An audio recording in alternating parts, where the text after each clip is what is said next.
Welcome to this session of the International Conference, where we come together to define the directions and strategies that strengthen our collective impact.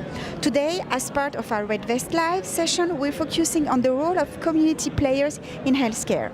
The AFRC and our national societies engage and train people worldwide in epidemic preparedness and response. We help them prevent, detect, and quickly respond to outbreaks, saving countless lives and promoting healthier communities.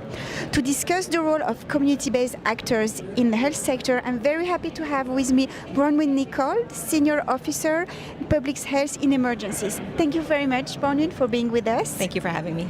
So my first question to you is, how do we define the role of community-based actors, and why are they essential to the success of our humanitarian initiatives? Well, one thing we always say is, epidemics begin and end in communities. So the faster we can get a response started within communities where there is acceptance of what is a public health response measure, it helps us have earlier control and diminish sort of the impact of that outbreak in terms of number of cases, severity of disease. So we know that volunteers are part of their communities. Having them already active before, during, and after emergencies, including outbreaks, helps with that acceptance at community level, and also really helps us be better integrated into the response, ensuring that community views and inputs are also integrated into response efforts as well. Okay, thank you. And what role do community-based actors play in managing and mitigating disease outbreaks, such as Mpox? And how can their efforts be supported and integrated into broader public health strategies to enhance response and containment of efforts?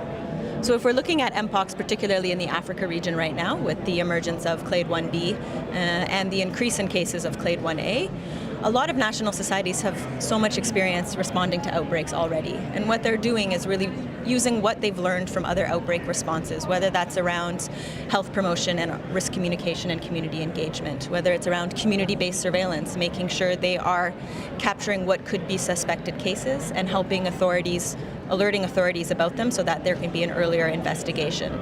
They help with contact tracing, making sure that known contacts of confirmed cases are able to be followed in case they do have symptoms of the disease, so it's caught earlier.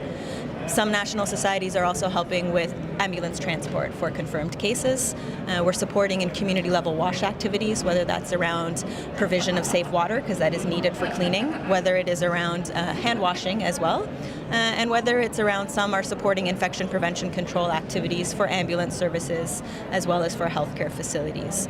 So it really is a range of activities depending on what national societies are used to doing, what their ministries of health are requesting for them, and where there are gaps in the response as well. So for Mpox particularly, the two countries with the highest burden right now are DRC and Burundi.